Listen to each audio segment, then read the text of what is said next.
Mucha gente en aquel tiempo celebró su muerte, pero nosotros celebramos su resurrección.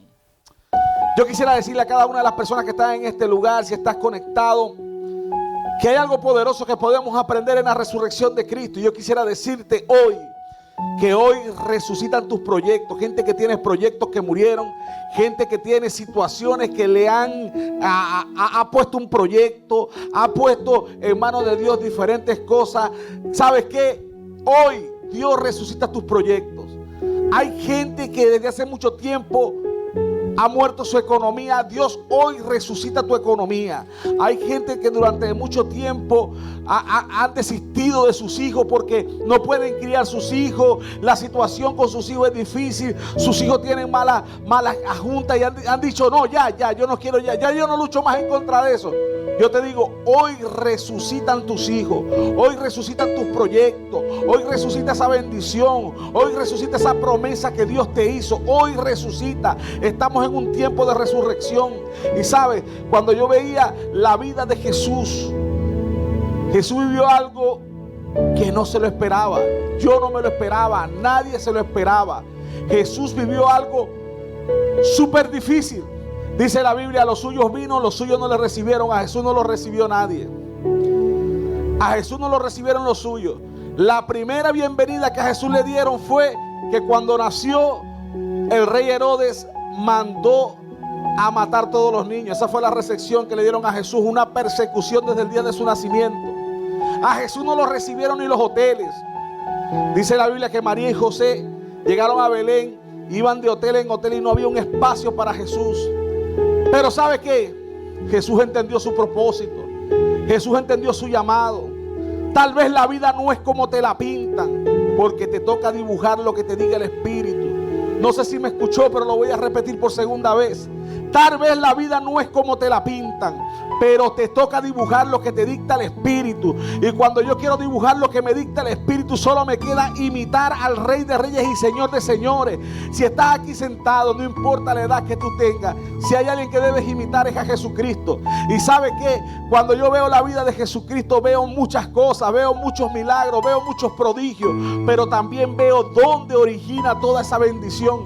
También veo dónde origina toda esa presencia del Espíritu Santo. ¿Sabe qué dice la Biblia? Dice la Biblia que Jesús se apartaba. Dice la Biblia que Jesús se alejaba de la multitud, se apartaba muy de mañana y se iba a orar. Hay alguien que está entendiendo en este momento que la oración es el secreto, que en la oración se desarrolla, que cuando la gente está a la expectativa de un milagro, el primer paso que debe dar es la oración. Jesús hacía oraciones y no solamente eran cualquier tipo de oración, eran oraciones profundas, eran oraciones de madrugada. Hay gente que me está escuchando y no me está creyendo que Jesús parqueaba su vida en la oración. Hay gente que me está escuchando y no está creyendo que Jesús ocupaba mucho tiempo de su día en la oración. Déjame decirte que a Judas se le hizo fácil vender a Jesús.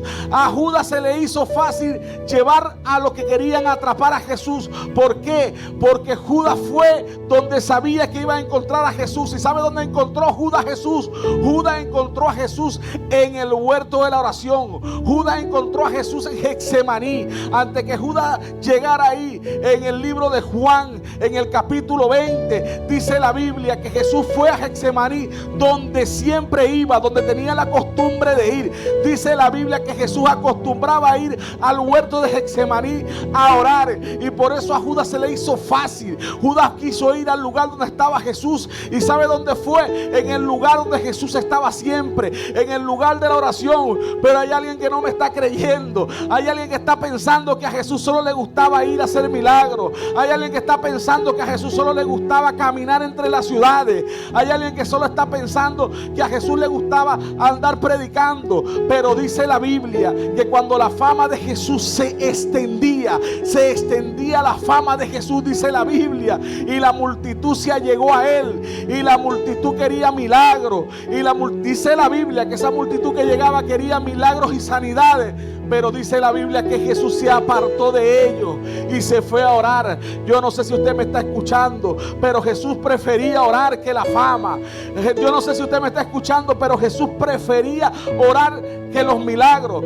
No sé si usted me está escuchando. Jesús prefería orar que predicarle a la gente, porque Jesús sabía que orando, que en ese lugar cuando Él llevara la palabra, iba a llevar la palabra correcta, porque Jesús sabía que cuando estuviera en ese lugar orando y recibiera de Dios, cuando iba a poner las manos, los enfermos se iban a sanar, porque Jesús sabía que en ese lugar de oración, cuando Él fuera a las comunidades, una presencia del Espíritu Santo le iba a acompañar. Yo le estoy diciendo a alguien hoy, en este momento, llegó el momento que no importa la edad que tú tengas, no importa si eres anciano, no importa si eres adulto, no importa si eres un niño, no importa si eres un adolescente, aquel que se le revela la oración, aquel que encuentra ese momento, ese lugar de oración y escoge ese lugar y escoge esa hora y entiende que en el momento de la oración, estando ahí en la oración, es que se van a empezar a abrir las puertas, que estando ahí en la oración es que se luchan las batallas y se consiguen las manifestaciones de la oración.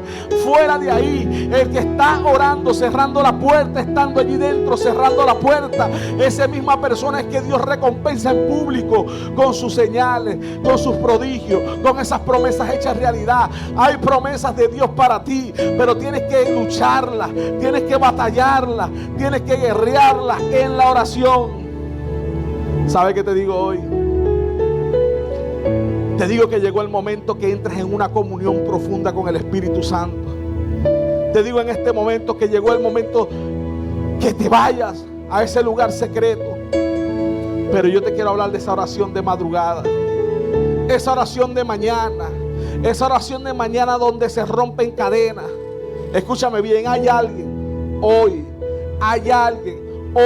que está entendiendo que si quiere derribar murallas tiene que comenzar en una oración de la mañana. No me cree, estoy exagerando, estoy diciendo lo que no es. En el libro de Josué, capítulo 6, dice que se levantaron muy temprano en la mañana y fueron y le empezaron a dar vueltas a Jericó. Hay alguien que tiene que entender que si quiere derribar murallas tiene que comenzar en un momento de comunión en la mañana. En la mañana se comienza la batalla, en la mañana se comienza la guerra, en la mañana se comienza a derribar murallas. Estoy hablándole a alguien que entiende que Jesús, lo primero que Jesús entendió era que los tiempos de oración eran los que iban a manifestar lo que Él iba a hacer a las comunidades, a la gente, a los enfermos, al afligido, al quebrantado. Yo le estoy hablando a alguien que tiene que comprender que cuando usted está en oración y comunión con Dios, algo se le manifiesta. Algo se le manifiesta. Jesús lo sabía. Jesús lo sabía. Todos los discípulos que rodearon a Jesús cuando Jesús asciende al cielo forman la primera iglesia, la llamada iglesia primitiva. ¿Y sabe qué tenía entendido la iglesia primitiva? La iglesia primitiva tenía entendido los tiempos de oración. Dice el libro de los Hechos que oraban a la tercera hora del día. Dice el libro de los Hechos que oraban a la sexta hora del día. Dice el libro de los Hechos que oraban a la novena hora del día. Dice el libro de los Hechos que oraban en la primera vigilia. Dicen los evangelios que Jesús oraba en la segunda vigilia. Dicen los evangelios que Jesús oraba en la tercera vigilia. 6 tiempos de oración tenía entendido la iglesia primitiva. Hay alguien que tiene que comprender en este momento que llegaron tiempos de adoración. Hay alguien que tiene que entender en este momento que llegaron en tiempos de oración. Pero hay algo mucho más profundo que se despierta en la oración de la mañana. Hay algo mucho más profundo que se despierta en la oración de madrugada. Yo le estoy hablando que el que entienda que en la madrugada se mueve otra cosa distinta delante de la presencia de Dios, tiene que comprender que Jesucristo, que el Señor Jesucristo resucitó fue de madrugada. De madrugada fue que se vio la resurrección. Yo le estoy hablando a alguien que sus sueños se paralizaron, que sus sueños murieron. Llegó tu tiempo de oración en madrugada y en la oración de madrugada tus sueños resucitan. Hay alguien que tiene un proyecto y ese proyecto al parecer se ha estancado, y no solamente se estancó, ya te olvidaste de él, lo diste por muerto. Te estoy diciendo que en la oración de madrugada y resurrección resucitan tus proyectos, resucitan tus sueños. Jesús resucitó en la madrugada. Yo no te quiero hablar de otra persona, yo te quiero hablar de Jesús. Pero cuando yo veo la resurrección de Cristo, ¿sabe qué veo? 3 niveles de comunión. Hay 3 niveles de comunión. Hay 3 niveles de búsqueda. Hay 3 niveles de búsqueda y de comunión con Jesucristo. Hay 3 niveles de búsqueda de comunión con Jesucristo, con el Maestro. Hay 3 niveles de búsqueda de comunión con el Padre, con el Espíritu Santo. Yo te los quiero compartir hoy. Dice la Biblia que muy temprano por la mañana, cuando todavía era oscuro, escúcheme bien, muy temprano por la mañana, cuando todavía era oscuro, María Magdalena se fue. María Magdalena llegó a la tumba. Ya estaba la piedra movida, ya no estaba Jesús ahí. Y dice la Biblia que María Magdalena entró, y cuando entró hubo un estruendo y de repente apareció un ángel y le dijo: ¿por qué buscáis entre los muertos al que ahora vive? Dice la Biblia que María Magdalena corrió y fue y le dio aviso a los discípulos. Se vinieron Juan y Pedro corriendo, y cuando Pedro y Juan venían corriendo, dice la Biblia que Juan se le adelantó. Pero cuando Juan llegó y entró, llegó a donde estaba el sepulcro, no entró, solamente llegó. Y desde afuera vio los lienzos. Escúchame bien. Yo estoy viendo 3 niveles de comunión, 3 niveles de búsqueda. Cuando Juan llegó, no entró, se quedó hasta afuera. No entró en el sepulcro, solo hasta la puerta, y vio los lienzos. Y sabe que entiendo que en la misma Biblia Jesús dijo: el reino de los cielos es semejante. Escúchame bien, el reino de los cielos es semejante.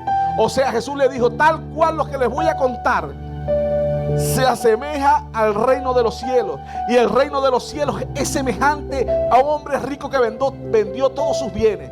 El reino de los cielos es semejante a un hombre rico que vendió todos sus bienes. Y cuando vendió todos sus bienes, llamó al primero y le entregó 5 talentos. O sea, diga conmigo, 5 cosas. Le entregó 5 cosas. Y este hombre fue con sus 5 cosas. Llegó un segundo hombre, le entregó 2 talentos. Le entregó 2 cosas, porque él había vendido sus cosas, sus bienes. Le entregó 2 bienes. Y llegó un tercero que le entregó una sola cosa, que le entregó un solo talento. Y dice la Biblia que el que tenía los 5 talentos los duplicó. Trabajó con los talentos y los duplicó. Ya no tenía 5, ya tenía 10. Dice la Biblia que el que tenía 2 también duplicó su talento. Dice la Biblia que ya no tenía 2, que tenía 4. Pero el que tenía un solo talento, dice la Biblia que tuvo miedo y enterró el talento. Y cuando vino el hombre, porque esto era semejante al reino de los cielos, y cuando vino el hombre a pedirle cuenta, el primero dice: solo tuve 5, los multipliqué y aquí los tengo. Y dice la Biblia que el hombre dijo: buen siervo, en lo poco eres fiel, en lo mucho te pondré. O sea, 5 talentos para mí parece bastante, 5 cosas, pero para Dios es poco. Dice: en lo poco fuiste fiel. Para el hombre era poco. Dice la Biblia que el que tenía 2 le dijo: me diste 2, aquí están 4. Y dijo: buen siervo, en lo poco fuiste fiel, en lo mucho te pondré. Para mí 2 cosas que Dios me debe parecen bastante, pero para Dios le parece poco. Y le explico por qué. Porque ese es el primer nivel que yo veo. Hay un nivel de oración donde solamente recibimos cosas. Hay un nivel de oración donde solamente recibimos cosas. Gente que ora y recibe casa, gente que ora y recibe carro, gente que ora y recibe respuesta de Dios, gente que ora y recibe una sanidad para su familia. Para Dios ese es el nivel básico. Para Dios ese es el nivel básico, es el nivel de cosas. Dice la Biblia: cosa que ojo no vio, cosa, escúcheme, el nivel de las cosas, cosa que ojo no vio, ni oído escuchó, ni ha subido el corazón del hombre, es lo que Dios tiene preparado para ti. Lo vemos asombroso, vemos algo espectacular, pero para Dios son cosas. Dice la Biblia: buscad primeramente el reino de Dios. Esto lo dijo Jesús: buscad primeramente el reino de Dios y su justicia, y las demás cosas, escucha bien, cosas te serán añadidas. Este es el nivel más básico, es el nivel donde nosotros vivimos y nos sentimos en grande. Ese es un nivel básico. Ese es el nivel que yo considero el de Juan, que solamente llegó pero no profundizó, que solamente llegó al sepulcro y se quedó hasta afuera, y de afuera vio los lienzos. Y tal vez tú estás en ese lugar, pero Dios te está invitando a algo más. Dios te está invitando a aguas más profundas. Dios te está buscando que entres, dice la Biblia. Seguimos en la historia del sepulcro y la resurrección, que llegó Pedro. pero Pedro sí entró. Y Pedro vio el lienzo, pero no solamente vio el lienzo, Pedro vio el sudario. Yo considero este segundo nivel. Hay un nivel un poco más allá, hay un nivel un poco más profundo. Ya hablamos del primer básico, el nivel de las cosas, el nivel de lo que Dios te da, de lo que tú le das valor, el nivel que te quita el sueño, que es el nivel de las cosas. Pero hay un segundo nivel, y este nivel empieza por acá. Este nivel empieza por acá. En el libro de los Hechos, capítulo 2, versículo 8: y recibiréis poder cuando haya venido sobre vosotros el Espíritu Santo, y me seréis testigo. Escúchame bien, este nivel ya más alto es un nivel de comunión donde ya tú estás lleno del Espíritu Santo y eres testigo. Este testigo que leemos ahí en ese lugar viene del testigo de un embajador. Somos representantes de la presencia de Dios. Donde nosotros estemos no estamos nosotros, somos representantes de Dios. Pero este nivel de búsqueda, este segundo nivel, ya viene con el bautismo del Espíritu Santo y vienen manifestaciones, y empezamos a ver la manifestación que tuvo la iglesia en el libro de los Hechos. Empezamos a ver personas que entran en un nivel de comunión, en un nivel de oración, que no solamente hablan, sino que cuando hablan son guiados por Dios. Dice la Biblia que el Espíritu Santo nos guía en toda verdad. Recuerde bien como dice la Biblia que el Espíritu Santo vino. El Espíritu Santo los llenó y fueron testigos después de la llenura del Espíritu Santo. Es ahí donde vivimos como en el libro de los Hechos, que Él nos guía en toda verdad. Es ahí como vivimos en el libro de los Hechos, cuando le dijo al apóstol Pablo en el capítulo 16 del libro de los Hechos que no fuera a esa ciudad porque iba a correr el peligro, y lo guardaba. Este es un nivel más alto, donde el Espíritu Santo te guarda, es donde el Espíritu Santo te guía. Dice la Biblia que el Espíritu Santo ponía palabras en la boca de Pedro. Escúchame bien, ya las palabras que tú hablarás en este segundo nivel no son palabras que vienen de tu mente, no son palabras que vienen de tus conocimientos, son palabras que vienen del Espíritu Santo, palabras que penetran el corazón, palabras que no fallan. Empiezas a decir cosas que la gente en ese momento necesita escuchar porque eres guiado por el Espíritu Santo. Considero ese segundo nivel, pero hay un tercer nivel. Este es el nivel más profundo que yo he escuchado. Escúchame bien. Cuando se dio la resurrección de Cristo, había una María Magdalena, y esta María Magdalena anhelaba ver el cuerpo de Jesús. Ella había estado en la crucifixión, ella había estado en el Gólgota, ella había visto todo lo que le había sucedido a Jesús, y todavía sí, 3 días después fue al sepulcro y ella quería ver a Jesús. Había un anhelo de María Magdalena, y dice, y era muy temprano, todavía era oscuro.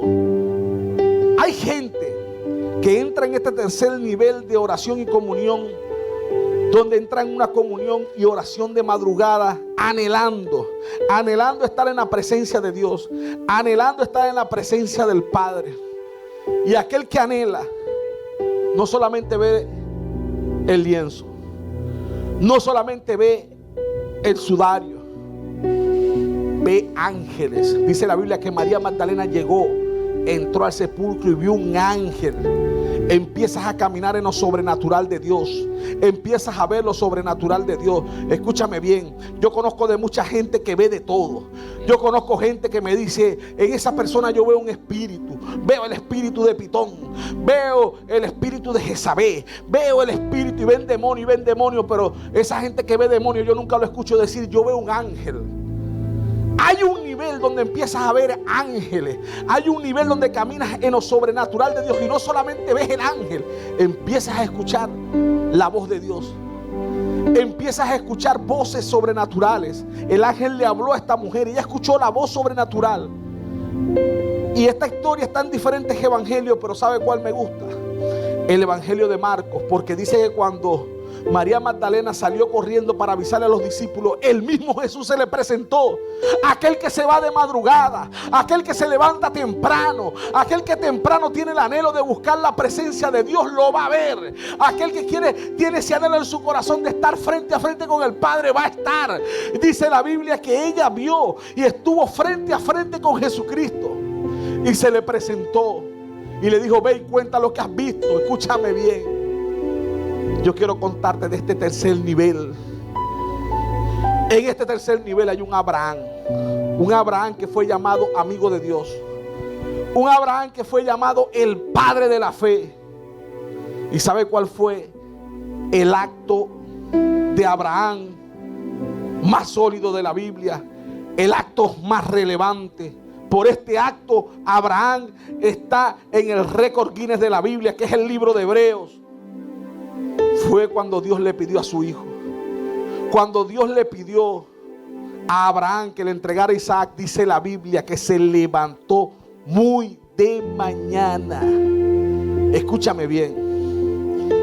Dios le dice a Abraham: entrégame a tu hijo Isaac. Dice la Biblia que se levantó muy de mañana y nadie se extrañó. ¿Sabe por qué nadie se extrañó? Porque Abraham tenía de costumbre levantarse temprano para estar frente a la presencia de Dios. Y en ese momento Abraham iba a hacer un sacrificio y todos sabían que Abraham le sacrificaba a Dios. Todos sabían que Abraham le sacrificaba a Dios. Todos sabían que Abraham se levantaba de mañana e iba en busca de la presencia de Dios. Y Dios le dijo: entrégame a su hijo. Y yo no sé si usted ha leído la historia, pero yo te la voy a parafrasear. Y después te voy a decir algo poderoso que el Señor me reveló en esta historia. Dice la Biblia que Abraham, Dios le pide a su hijo, se acuesta, se levanta muy temprano, toma los asnos, toma a su siervo, toma la madera, le dice a Isaac: ve conmigo. Sara no sabía que iban a sacrificar a Isaac. Isaac no sabía que lo iban a sacrificar y Abraham se fue con él. Cuando llegó al pie del monte Moriah, le dijo a los sirvientes: quédense aquí. Le dijo a Isaac: monta la madera en ese asno, vámonos. Y lo llevó hasta arriba. Ok, ahora yo te voy a decir la historia de una manera diferente. ¿Sabe? Yo me quiero aprovechar del silencio de la Biblia. En la Biblia hay mucho silencio, para decirte cosas que yo internamente veía que sucedían en el mundo espiritual. ¿Sabe por qué? Esto lo dice la Biblia. Dice la Biblia, escúchame bien lo que dice la Biblia. Dice la Biblia que después que ellos tuvieron al Espíritu Santo, vieron y oyeron. El que no tiene el Espíritu Santo es un sordo espiritual y un ciego espiritual. Yo quiero decirte lo que el Espíritu Santo me mostraba en esta situación. Yo empiezo a ver algo en el mundo espiritual. Y esto que le voy a decir no está en la Biblia, esto es algo que yo me imagino. Yo me imagino en el mundo espiritual a Dios caminando en el cielo. Y cuando Dios caminaba en el cielo, de repente vio a Abraham y dijo: este es mi hijo Abraham. Este es mi hijo Abraham. Yo me imagino a Dios que vio a Abraham y dijo: hey, ese es mi hijo Abraham, que lo ha hecho bien. Voy a probarlo. Dice la Biblia que Dios probó a Abraham. Voy a probar a Abraham. Y Dios le dice a Abraham: Abraham, entrégame a tu hijo al que amas. Lo que Dios le pidió a Abraham no era fácil. No era fácil. Escúchame lo que dice la Biblia. Dice la Biblia que cuando Isaac nació, Abraham lo vio y lo amó. Yo no sé si usted entiende esto. Esto está complicado. Y se lo explico por qué. Esto está difícil, está complicado. Porque las mujeres tienen un bebé en su vientre 9 meses. Y cuando nacen, las mujeres aman al bebé porque lo tuvieron 9 meses en su vientre. Pero el hombre no. El hombre, cuando el muchacho nace, está feliz y contento, pero a veces uno no lo quiere ni tocar. A medida que va pasando el tiempo, con las cualidades de su hijo, uno se empieza a enamorar de su hijo. Pero nadie, un hombre decir: nació y me enamoré, amé a mi hijo. No. Esto era un acto tan poderoso que dice la Biblia que Abraham vio nacer a Isaac y lo amó. Abraham amaba tanto a Isaac que dice la Biblia que el día que destetó le hizo fiestas. Cuando un niño nacía en la Biblia, eran 8 días que el niño solo estaba con la mamá y solo tomaba teta. Y en el 8º día era destetado. Pero eso era un acto común y corriente, no tenía un significado grande. Pero dice la Biblia que Abraham le hizo fiesta a Isaac cuando destetó. Imagínese lo que lo amaba. Ahora, esto es cosa de su imaginación, de mi imaginación. Présteme su imaginación. Si Abraham le hizo fiesta cuando destetó, ¿qué cree usted que le hizo cuando le salió su primer diente? Le hizo fiesta porque lo amaba. ¿Qué cree usted que le hizo Abraham a Isaac cuando cumplió el primer mes? Le hizo fiesta porque ya cumplió el primer mes. Y así sucesivamente. Yo pienso que Abraham buscaba una excusa para hacerle una fiesta a Isaac porque lo amaba. Y eso fue lo que le pidió Dios. Al hijo que tú amas, entrégamelo. Esto no está en la Biblia, esto me lo estoy imaginando yo. Yo me estoy imaginando a un Abraham acostado, pensando que al otro día le tocaba matar a su hijo, entregar a su hijo, sacrificar a su hijo, como usted quiera decirle. Y yo imagino un Abraham dando vuelta en la cama, no podía dormir, no podría conciliar el sueño. Abraham no conseguía el sueño. Abraham estaba esperando que pasaran esas horas de la noche que eran súper largas, porque le tocaba entregar a su hijo. Yo me imagino a una Sara ahí al lado de Abraham, diciéndole: ¿qué tanto te mueves en la cama? No me dejas dormir como cualquier mujer. Yo me imagino a Sara: ¿hasta cuándo te mueves? Él no podía dormir, pero no le decía lo que estaba sucediendo. Yo me imagino a Abraham solo pensando lo que le tocaba hacerle a su hijo, y que ahí en la cama lloraba. También me imagino a Sara mirándolo y diciéndole: ¿pero por qué llora? No es nada. Él no le quería contar. Él sabía que si él le contaba a ella podía hacer algo para que no existiera ese sacrificio, para que no mataran a su hijo. Pero se levantó al otro día. Se levantó con ánimo Abraham. Esto no está en la Biblia, esto me lo estoy imaginando yo. Se secó sus lágrimas y le dijo: Isaac, a pesar que eres un niño, hoy te voy a enseñar el acto más grande que vas a hacer en toda tu vida, que es presentarle sacrificio a Jehová. Yo imagino a Isaac contento. ¡Wow! Mi papá me va a dar el honor de ir a presentarle sacrificio a Jehová. Feliz. Ahora yo quiero que usted se imagine un Abraham que amaba a su hijo, viendo a su hijo brincar de alegría y sabiendo que iba a ser sacrificado. Yo imagino que cuando tomaron el camino, Isaac iba tan alegre y que de repente era un niño muy dinámico y no sé, que agarraba piedra, le tiraba piedra al asno, que estaba creativo. Y cuando estaba creativo, yo me imagino a un Abraham que amaba a su hijo, que lloraba de felicidad porque no sabía lo que le tocaba. Él amaba a su hijo era feliz, estaba creativo, pero le tocaba sacrificarlo. ¿Sabe qué dice la Biblia? Que llegaron al monte Moriah. Ahora yo me voy a imaginar también lo que estaba sucediendo en el cielo. Yo imagino en el cielo a Dios mirando hacia abajo, orgulloso de que Abraham le estaba haciendo caso. Él lo estaba probando, pero nada más lo sabía él. Y me imagino que un ángel se le acercó y le dijo, mirando al padre, mirando hacia abajo, viendo a su hijo. Y yo imagino un ángel que se le acercó y miraba así, y miraba al padre, y miraba así, y miraba al padre, y le dijo: Padre, ¿qué estás viendo? Y el padre le dice: mira, yo estoy probando a mi hijo Abraham. Le dije que me entregara a su hijo, el que más amaba. Y yo me imagino al ángel: pero padre, ¿te está obedeciendo? Sí, me está obedeciendo, pero falta camino. Tiene que llegar al monte Moriah. Wow.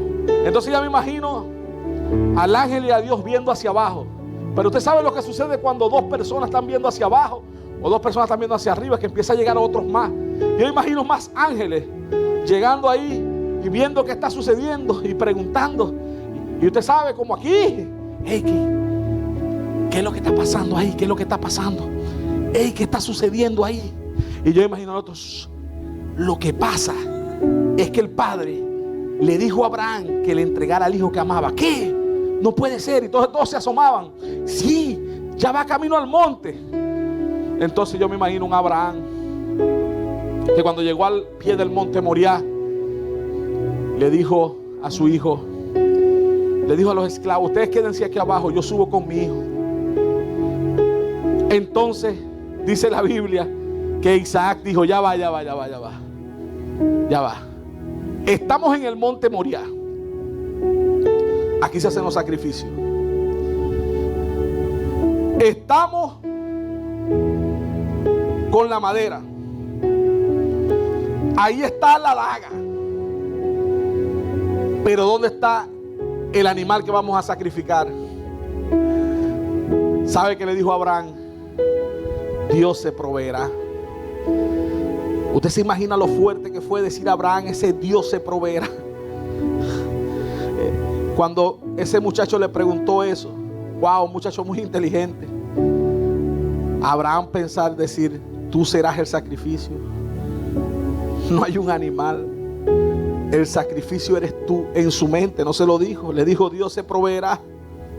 Y entonces cuando llegan a la punta de la montaña, Abraham le dice, como era de costumbre: recojamos las piedras, amontonemos las 12 piedras.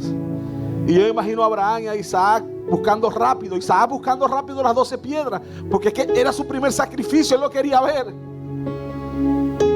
Y cuando ya están las piedras listas y montan la madera, esto no está en la Biblia, esto me lo estoy imaginando yo. Yo me imagino a Abraham tomando a su hijo de las 2 manos fuerte. Y yo me imagino a Isaac diciendo: ¿qué pasa? ¿Qué me estás haciendo? Yo quiero que usted use su imaginación.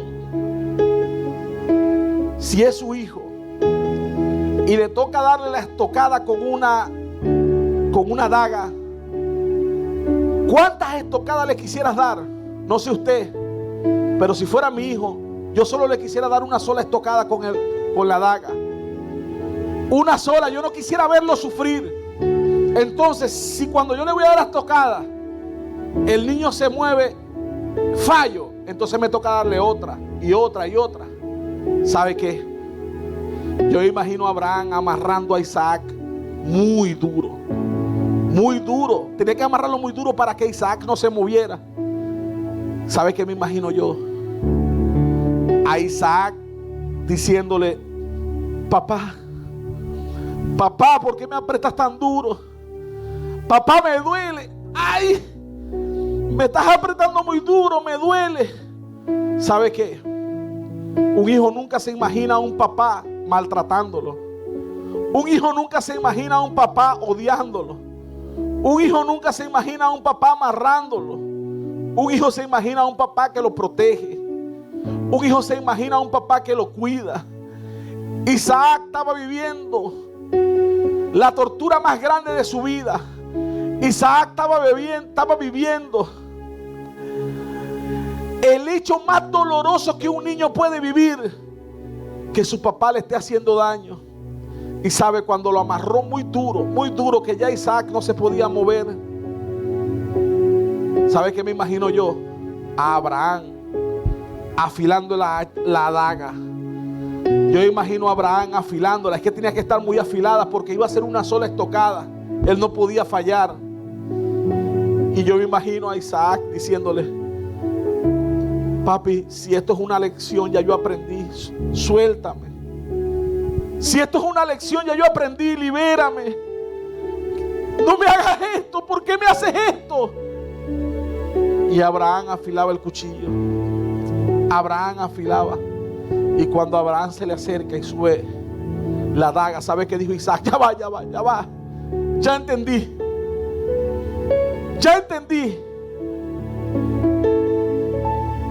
Si me toca hacer el sacrificio, primero adoremos. Pero ya cuando adoraron, dice la Biblia que Abraham subió la daga. Y sabe, yo me sigo imaginando lo que pasaba en el cielo. ¿Sabe que yo imagino lo que pasaba en el cielo? Que estaba allí el arcángel diciéndole: Dios, ya lo probaste, ya lo va a hacer. Y él le decía: ya va, todavía no es el momento. Y cuando Abraham levanta la daga, Dios le dijo al ángel: ve. Y el ángel gritó: ¡Abraham!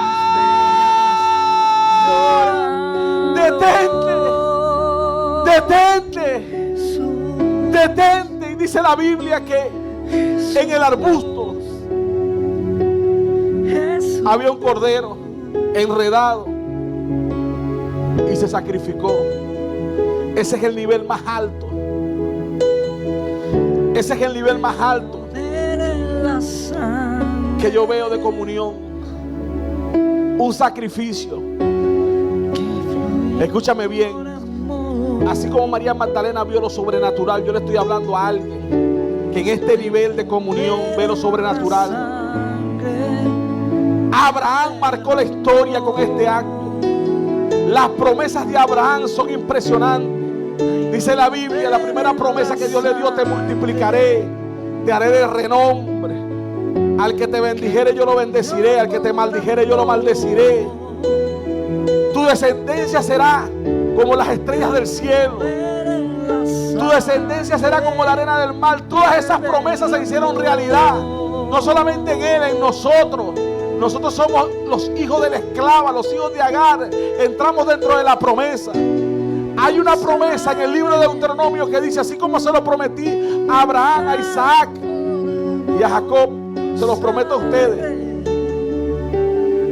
Disfrutarán de ciudad que no edificaron. Vivirán en casas que ustedes no llenaron. Y cosecharán en siembra donde no sembraron. Hay un nivel de comunión en la mañana. Abraham se levantó muy temprano y fue a hacer el sacrificio. Dice la Biblia que Jesús, en el libro de Marcos capítulo 1 versículo 25, dice: Jesús muy temprano, cuando aún era oscuro, se apartó y se fue a orar. Dice la Biblia que en la madrugada resucitó Jesús. Dice la Biblia que María Magdalena en la madrugada anheló ver el cuerpo de Jesús y vio lo sobrenatural. Yo le estoy hablando a alguien hoy que está viendo lo sobrenatural de Dios. Hay algo sobrenatural de Dios sobre ti, sobre tu casa, sobre tu familia. Llegó el momento que lo sobrenatural de Dios venga sobre ti.